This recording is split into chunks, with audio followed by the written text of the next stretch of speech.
Niye kol götürüp otasınız? 5-6 yıl götürdünüz. Aytıp koyuncu. Şu futbolun polya yok bol, baldak var. Kızılsever'e geldi. Kızılsever'e. Adam sanı hükümet boyunca en çok ayıl bizlik ayıl şey. Futbol ne? Kızılsever'de bir futbolu kur vereyim. Министрлер кабинетинин төрагасынын орун басары УКМК төрагасы Камчыбек Ташиев ушул жылдын 23 августунда Өзгөн районунун Кызыл Октябрь айыл өкмөтүнүн тургундары менен жолукканда жергиликтүүлөр футболдук аянтчага муктаждыгын айтышкан болчу. Бүгүн 12 ноябрда спорттук аянтчанын ачылышы болуп, ага Камчыбек Ташиев жана жергиликтүү тургундар катышты.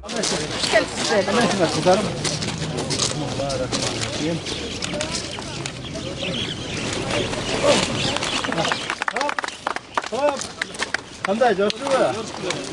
Ha, молодцы. Ha? Ha, gizdegesinniki samalam. Sizlerden kişineki çakan kuvançыңарга көп болоюн деп келдим да мен дагычы.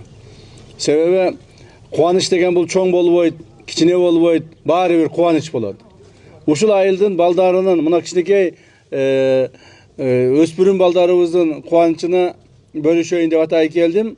Мунун себеби başında mına uşul Kızıl Oktябрь айыл округуна келип бир нече жумуштарды белгилеп кеткенбиз. Эми ошол жумуштар бүтө баштады. Анан ошо бүткөн жумуштарды айтып кое бере кете бербестен бүткөн жумуштарды да келип көрүп, байкап, карап, чында бүттүбү, кандай бүттү, ошону текшерип жүргөн маалым азырынча. Ошон үчүн мына ошондо айтылдык эле ушул айылга Кызылсеңир айылында футболдук поле жок. Балдарыбыз 7 километр нарк Куршапка чейин барып ойнойт. Көчөлөрдө чаңытып, топ тебип атышат. Ушуларга бир кичине ойной турган поле куруп берсеңиз деп ошо чогулуш болуп атканда бир киши туруп айтты эле. Ким эле ошо киши? Кол көтөрүп коюңчу. Мына. Кандай болдубу? Аткарыш бүттүбү? Рахмат сизге дагы. Кол чаап коюңуздар ушул кишиге. Себеби ошондо бул киши айтканда бир аз күмөндөп калды эле. Бул айтып эле кетип калды, кыла бекен, кылбай бекен деп күмөндөп калганын көзүнөн байкап калдым эле бул кишининчи. Ошондуктан мына айтканыбыз аткардык, балдарга поле кылып бердик. Бул футболдук аянтчаны биздин Кыргыз футболдук союзунун атынан курулду. Мен ошо Кыргыз футболдук союзунун жетекчиси боломун. Билесиздер, Кыргызстан боюнча футболду контролдоп, өстүрүп, өндүрүп келатабыз. Азыр футбол Кыргызстанда жаштарыбыз өтө күчтүү жаштарыбыз чыгып машыга баштады. Бүт жерге шарттарын кура баштадык. Бардык район шаарларда стадиондорду оңдоп, футболдук клубтарды көтөрүп, ошолорго жаштарыбызды тартып, машыктырып баштадык. Эми бул поле болбосо балдар кайдан чыкмак, туурабы? Ушуларды куруп атабыз бардык жерлерге. Ошондуктан биздин дагы жаштарыбыз көбүрөөк чыгат деген ойдобуз. Мына бүгүндөн баштап мурдагы Жалал Абад, азыркы Манас шаарында 23 жашка чейинки олимпиадалык Кыргыз курама командалары чоң мелдеш өткүзүп атат. Ал жерге Россиянын курама командасы келди кече кечинде, Ирандын курама командасы келди, Бахрейндин курама командасы келди. Мына ошолор менен ойноп биздин балдарыбыз дагы өсүп өнүгөт, Кудай кааласа. Биздин кыргыз балдарыбыз, Кыргызстандан чыккан балдарыбыз, булар өтө шыктуу, билимдүү, таланттуу жигиттерибиз. Анан айрыкча эмгекчил балдарыбыз. Ошондуктан балдарга шарттуу түзүп берип биздин милдетибиз эле, ошо милдетибизди аткарып атабыз. Андан сырткары ушу Кызыл Октябрь айылына мен мындай өзүм көңүлүм түшүп калды, көңүл буруп калдым. Мектепти баштайбыз дедик эле, азыр жакшынакай укмуш сонун мектеп салабыз Кызыл Октябрь айылына. Андан сырткары мына сиздердин айылыңыздарда быйыл азыр эле айыл өкмөттүн башчысы айтып атат, бир бала бакча керек деп, чоң бала бакча керек деп. Аны дагы мына Элчебек Жантаевич менен сүйлөштүк. Бул киши эме кылат, жанагы жардам бере турган болуп атат. Курабыз. Бул жерге жакшы бала бакча куруп беребиз. Мына лескозго жакшы мектеп куруп беребиз. То есть ушинтип айыл округтун бардык проблемалар акырын чечиле баштайт. Буюрса бир 2-3 жылда айылда проблема жок, баары жакшы, Кудайга шүгүр, тиричилигибиз жакшы иштеп, монтип, ойноп күлүп жүрөбүз деген күндөргө жетип калабыз. Бул деген мунун бардыгы биздин урматтуу президентибиз Садыр Нуркожоевичтин өзүнүн элине, өзүнүн жерине, ошол айыл жеринде жашаган азбы көппү карабастан бардык элдерге көргөн камкордугунун негизинде болуп атат. Мына ушул кичинекей айыл экен, Кызыл Сеңир деген айыл экен деп карабастан, жок, ошол айылга куруу бергиле, жаса бергиле, элге шартты түзү бергиле.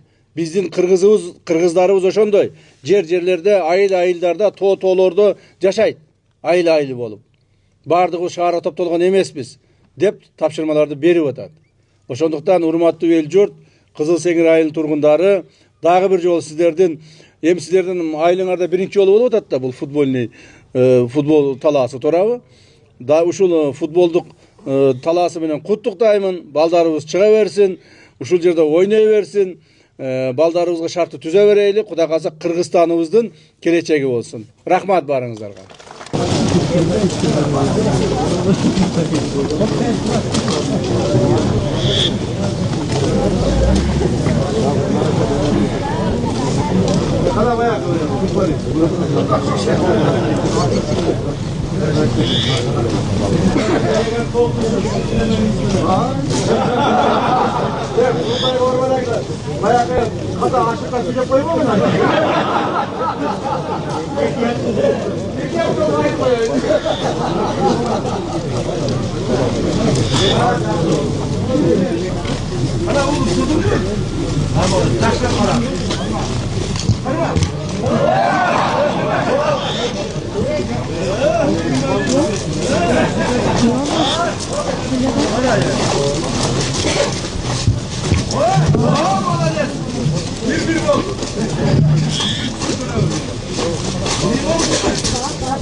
Жергиликтүү тургундар эми балдарыбыз спорт менен алек болуп, айылыбыздан мыкты футболчулар чыгат деп ишеним артып турушат. Айыл тургундарынын кайрылуусун жерде калтырбай заманбап футбол аянча салып бергендиги үчүн Камчыбек Ташиевке ыраазычылыгын билдиришти. Тургундар ушул биздин футбол аянчаны көтөргөн, ал жерге жер бөлүп берүү боюнча мынакей ошол дароо ыкчам ишке киришип, бүгүнкү күндө мынакей бир аз убакыт өтпөй эле бат эле дароо бүтүрүлдү. Бул жалпы наркы 3,6 миллион сомго бүттү.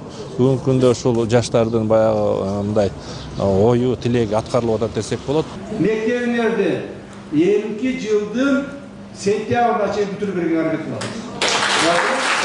Август айындагы жолугушууда жергиликтүү тургундар мектеп жетишсиздигин да айтып кайрылышкан. Учурда жер бөлүнүп, каражат маселеси толугу менен чечилгенин, курулуш иштери башталуу алдында турганын жергиликтүү бийлик өкүлдөрү билдирди. Мектеп курулуп атабы? Мектепти кече фирмалар келип кетти. Бүгүн тосуп башташты. Мектепти баштайбыз. Сонун укмуш бир үлгүлүү бир мектеп курабыз. Эски Покровкадан биз жер тилкеси белинди. 180 миллион сом сметасы түзүлүп, мына бүгүн эртең уже курулуш компаниясы келип курулуш иштерин баштады. Котлован казып, проект жазалып бүтүптүр, акча каражат чечилиптир. Бир жылдын ичинде толугу менен Кыргызстандагы эң биринчи башкача типте заманбап мектептин салып берилиши айтылды. Камчыбек Ташиев андан соң Кызыл Октябрь аймагында жайгашкан Кекилик Учар тарыхый мемориалдык комплексине барып, өткөндөргө Куран окулду. Андан соң аймакта курулган жалпы 12 чакырым жолду көрүп чыкты. Мына ынтымак айылы буга честке көчүп келгендерге берилген жер да. Анан сизге биз кичине жаңылыш 12 километрди айтып алдык эле, ашып калды эле, айыл иштери да 70%ге басылды. Азыр биз мына жерде турабыз, мына Кекилик Учар ата бейити, мына жерден дагы айыл ичиге уладык. Асфальтычы. Азыр мына шу Кызыл Октябрь айылынын ичиндеги основной мына негизги мына бала бакча, бул да бала бакча, мына маданият үйү, мына ФАП, мектеп. Сос объекттери көчөлөргө, ана негизи чоң жолдорго бастык да. Азыр 70% ушу Кызыл Октябрь айылынын ичи асфальт төшөлдү. Ушу сиздин айтканыңыз ушу жакшы болду бизге. Жакшы болду. 2 айдын ортосунда төшөлдү. Ошондо негизинен 12 километр болду. 12 километр 85 метр. Болду, 12 километр болду. 12 километр болду. Мен өзүмдүн айылымды Барпа айылына асфальт кылыш үчүн 15-20 жылдан бери асфальт кылам. Бүткөндө көчөлөрдү ар жылы 1ден 2ден 3дөн эме кылып жүрүп, асфальт кылып жүрүп бүтпөймүн да. Мына акыркы бир 15 жылдан бери асфальт кылам да. Эч бүтпөймүн. Силердики ким болсо мына 3 айда бүтүп койду. Allah razı olsun.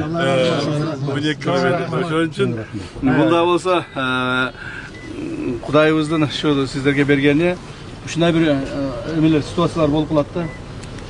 Чечилбей келип анан бир кеткенде чечилип кетет баардыгычы. Айылга Кудайга шүгүр мына мектептер чечилип атат, садиктер чечилип атат, жолдор чечилип атат, баардык маселелер. Себеби бул айылдын да мына башынан айтып келе жатам мен, өзүңүздөр жакшы билесиздер, жергиликтүү адамдарсыздар, аталардан уктуңуздар, чоң аталардан уктуңуздар. Ушул жерде жана канчалаган адам ушу түрмө болуп, ошол жерде өзүнүн кайгысын тартышкан. Ошолордун арасында мен да чоң атам ушул жерде болуп калган. Ошон үчүн мына эме кекилик учар бейтин тактап дайындап ушул жерге келип Кур'ан окуп турабыз ар дайым. Мен ойлойм ушулардын да кандайдыр бир таасири болуш керек депчи.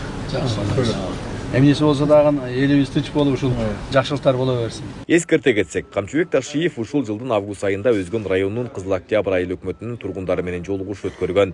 Анда жергиликтүү тургундар тарабынан аймактагы көйгөйлөр айтылып, Камчыбек Ташиев маселелерди чечүүгө жерден тапшырма берген. Учурда элдин талабы четинен аткарылып жатат. Айбек Исабеков, Замирбек Тойчубаев, Регион.